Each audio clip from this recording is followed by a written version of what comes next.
Bienvenidos a Fuera de Plano, un podcast de historias con historia.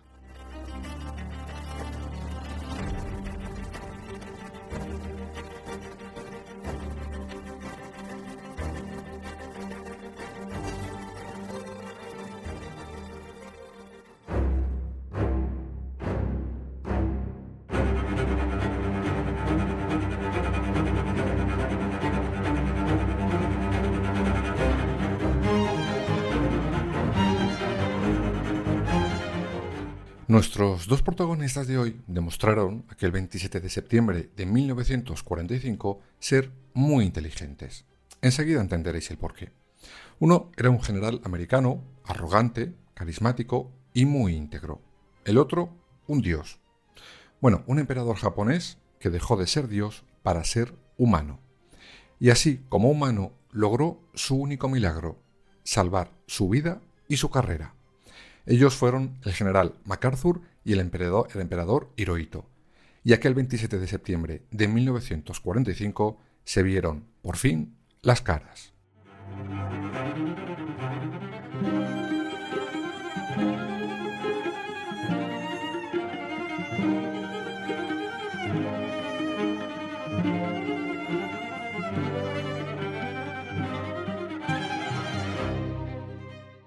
Uncle Jimmy Lee sure was a handful cowboy. Oh yes he was now. Famous song, Tobacco Road. Now listen closer, Cowboy Lee. Vamos a conocer un poco más a nuestros dos protagonistas antes de llegar a ese día en el que se vieron esas caras. Empezamos por el americano. Había nacido el 26 de enero de 1880. Era una familia en la que sería militar, sí o sí. No había más opciones. Su padre, de hecho, fue un héroe de la Guerra de Secesión, así que os podéis imaginar que el listón estaba alto. De su padre hereda un estricto sentido de la disciplina y, sobre todo, una gran desconfianza ante el mundo político. Sus primeros destinos serán Filipinas, Panamá o México, pero el gran momento para entrar en batalla será la Primera Guerra Mundial. Allí se ganó su gran prestigio y varios apodos como el de D'Artagnan americano. Cuando la Gran Guerra acaba, la carrera de MacArthur en puestos de relevancia es meteórica. MacArthur sabía, y no se equivocaba, que otro gran conflicto tenía todas las papeletas de estallar. Pero sería diferente al de la Primera Gran Guerra. Para ello pide y pide más dotaciones para sus ejércitos, pero los gobiernos sucesivos lo que hacen es justo lo contrario: recortar y recortar en presupuesto militar, algo que ahondó en el desprecio y desconfianza de MacArthur ante la clase política. Y no se equivocó. Estalló la Segunda Guerra Mundial.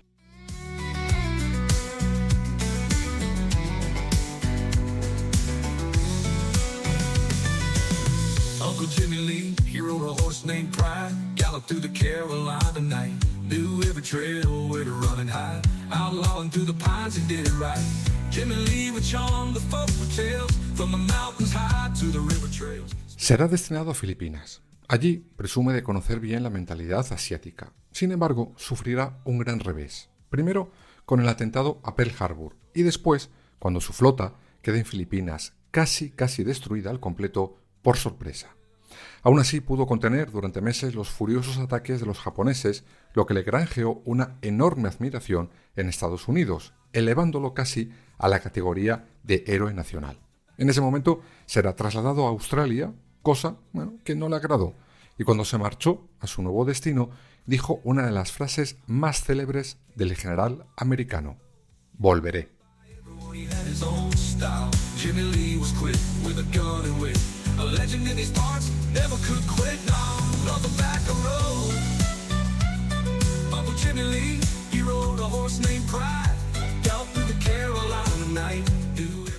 No pararemos mucho en sus logros, en su nuevo destino hoy, solo os diré que efectivamente volvió a Filipinas.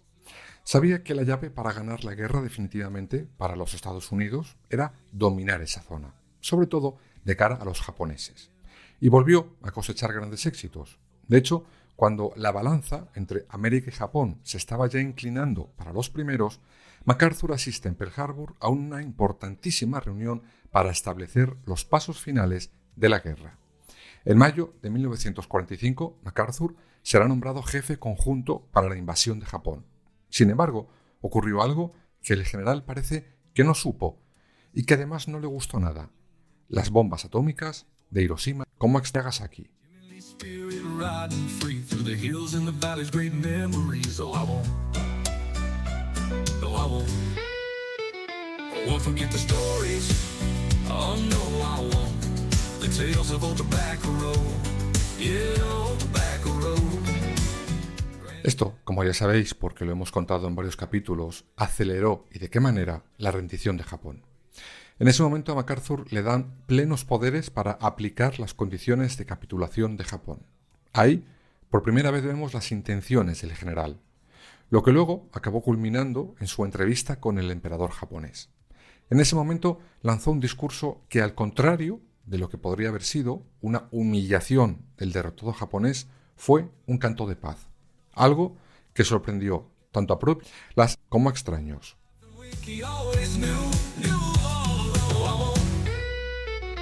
Won't forget the stories. Oh no, I won't.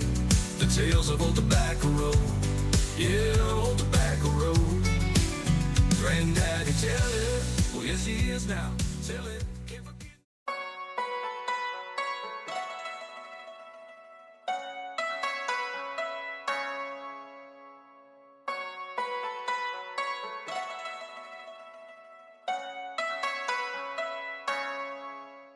Vamos ahora con el otro gran protagonista del capítulo de hoy. Aunque lo cierto es que en el capítulo dedicado al robo de su famoso discurso de rendición en la radio japonesa ya le conocimos bastante.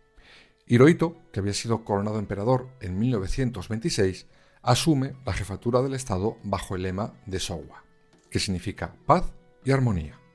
Sin embargo, todo su reinado estará dominado, según muchos autores, por militares, digamos, bastante fascistas. Prueba de ello es que, a pesar de su lema, el reinado de Hirohito se saldó con una guerra que costó al país más de 3 millones de muertos, así como el fin del orgullo imperial japonés. Menos mal que su lema fue paz y armonía.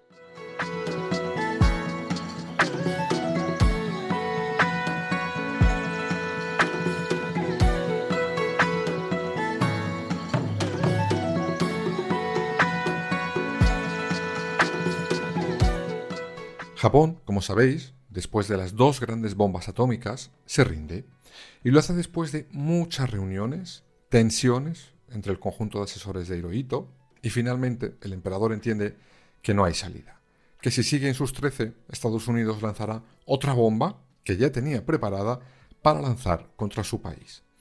En este momento es cuando, con el mayor de los secretismos, Hirohito grabará su discurso de rendición, algo que, como ya os contamos, ocasionó un rocambolesco intento de robo de esas cintas donde, por primera vez en la historia, los japoneses iban a escuchar la voz de su dios, de su emperador. Ese día, Hirohito se convirtió en humano. Será en ese momento cuando MacArthur entra en juego. Las intenciones originales del gobierno americano eran, digamos, liquidar al emperador. Sin embargo, MacArthur no era partidario de aquello y les logró convencer. Para él, hacerlo era contraproducente, sobre todo porque, para lograr eso y que el país no se revolviera fuertemente contra ellos, supondría un gasto en soldados americanos sin precedentes. A cambio, propondrá reconstruir a Japón, digamos, a imagen y semejanza de Estados Unidos. Cambiaría la sociedad casi medieval japonesa por una más occidentalizada, con un gobierno elegido democráticamente. Eso sí, no todo iba a ser de color de rosas.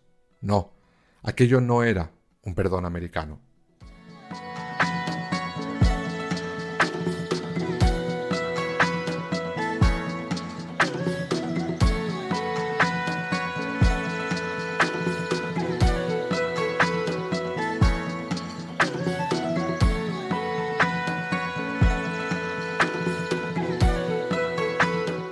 El ejército japonés fue totalmente desmantelado. Los líderes de la guerra, excepto el emperador, serán todos desterrados. La religión oficial de Japón, el sintoísmo, dejó de serlo. Así, con todo, llegó por fin el día de la reunión, el 27 de septiembre de 1946.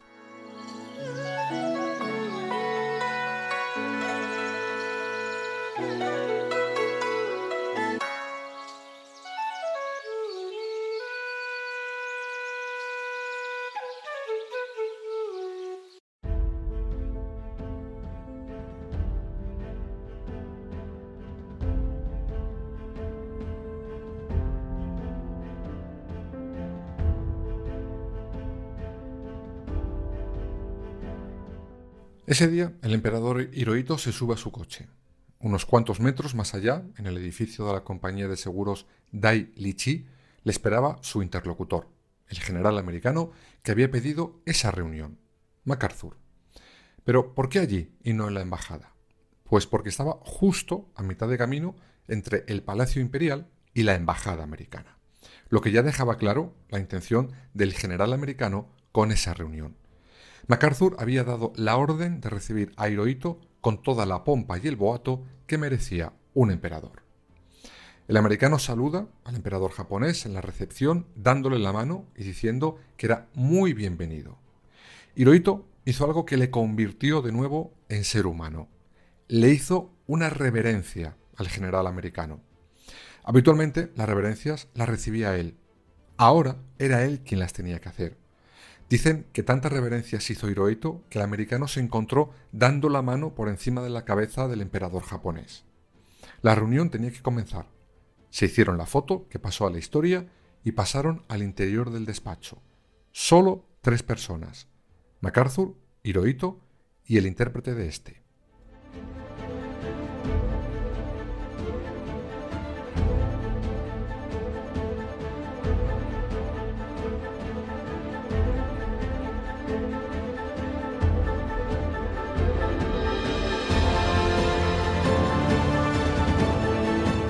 Dicen que Hirohito asumió desde un primer momento la derrota y, para asombro del propio MacArthur, dijo que estaba dispuesto a asumirla en primera persona, esa responsabilidad de todo.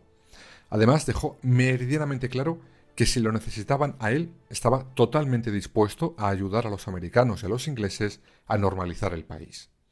MacArthur se encargó de dejarle también muy claro que no iba a ser ejecutado ni siquiera metido en ningún proceso judicial, que tampoco era necesario que abdicara en ese momento.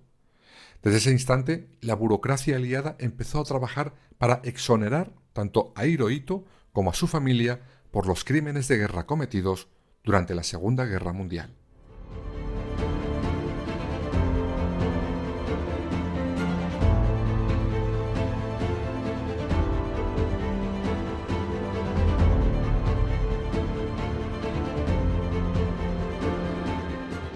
Aseguran que ese día, al asumir su responsabilidad, bien fuera por estrategia o porque realmente lo pensaba así, Hirohito logró salvar su vida. Desde ese día, el país de todas formas se tuvo que acostumbrar a ver a su emperador sin esa aureola de divinidad que tenía antes. Era un emperador sin poder alguno, un hombre más. A partir de ese momento sería más una especie de rey europeo del siglo XX que un emperador del famoso imperio japonés. Aún así, Hirohito a veces se lamentaba de que sus súbditos le vieran así. Incluso llegó a creer que su hijo, Akihito, sería el último emperador tras su muerte, algo que sucedió en 1988 cuando tenía 87 años, víctima de un cáncer.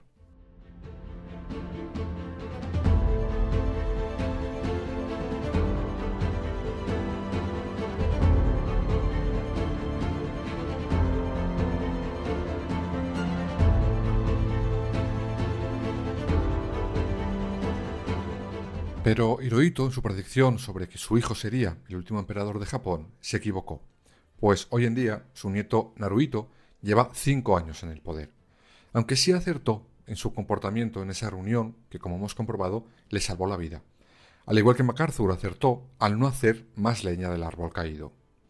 Ya os dije al comienzo del capítulo de hoy que ambos demostraron una gran inteligencia en sus decisiones ese 27 de septiembre de 1946. Cuando, por primera vez, se vieron las caras.